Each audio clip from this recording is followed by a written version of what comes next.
This War and Peace thing, this is like, it's shot now, it's being edited, and this is coming out the next year. This is a major production, but there have been so many adaptations of War and Peace over the years. Yeah, there's been a bunch. I mean, it's, it's a 1,200-page book. I don't know that you can do a definitive version. I do think it's a beautiful piece of material, and, I learned a lot doing it. It was totally daunting. I mean, just reading the book. I tried to read it before, accepting the part, which was like, they want to know what you have to say, and you got to see how the scripts match up to this book, and you're staying up and you're, reading this thing, and some of it's so beautiful, and some of it is a slog. I mean, some of it is, I mean, but I don't know. I think it's going to be all right. I was told it's all Brits. I was the only American in it. It's the BBC, British, Irish, Scottish, beautiful actors. But it's the first time that I've really felt like foreign in my life. I think New York has so much culture. When I travel normally, I don't feel out of place. But being in Russia, not knowing anyone, I mean, it was intense, and that kind of sometimes leaves you alone with your work, and that's why the vodka and caviar was necessary. Yeah, no, I understand that. Even today, you were traveling. Paul, today you were coming back from D.C. Yeah, I got to do a really cool, did this movie called Love and Mercy that's about Brian Wilson, the Beach Boys. Yeah. Thanks.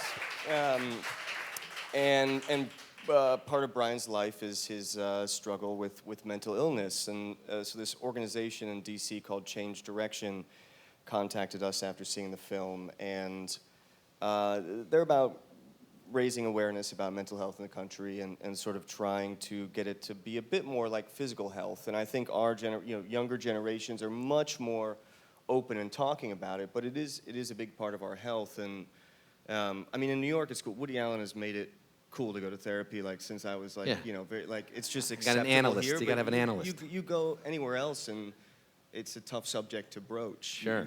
And it was the first time that I feel like the idea of celebrity can be quite silly, but this was one of the first times where I was like, oh man, like, well, maybe I can actually do something useful here, and like contribute, because the people we were working with, I mean, they're amazing. They're people whose children have been through things and turned great adversity into something beautiful, and it was actually like very, very powerful. So I just got back from that a couple hours ago. And it seems like this experience with doing this film, the Brian Wilson biopic, there he is, and you and John Cusack, John plays the older version, you play 24-year-old Brian Wilson making pet sounds. Are you friends with Brian Wilson now? I mean, he was so involved with the film, I imagine. Are you guys all buds? And yeah, I was with him yesterday. I got to perform with him last night, wow. Which was like so cool. I was so nervous. Was it the first time? So nervous. I've gotten to sing with him a couple times now, which is, and his band, they're amazing.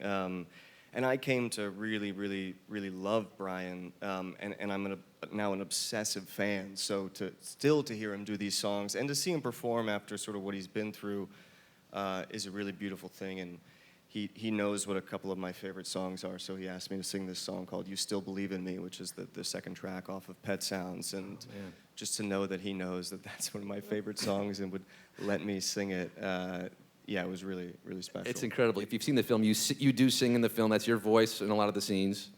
Yeah, most of the scenes. Yeah, there's scenes where I'm alone and I play and sing, and we just did that live. And then the scenes in the studio, usually it starts with us. We had like two 16mm cameras, and the guys who are in his band now played what was the Wrecking Crew. So we did all the music stuff live, and then it transitions into the song Right. But it was the most fun I've ever had acting because of the music. I mean, it's just so beautiful and joyful, it's a really special film for me. And you must be crushing it with karaoke now, right?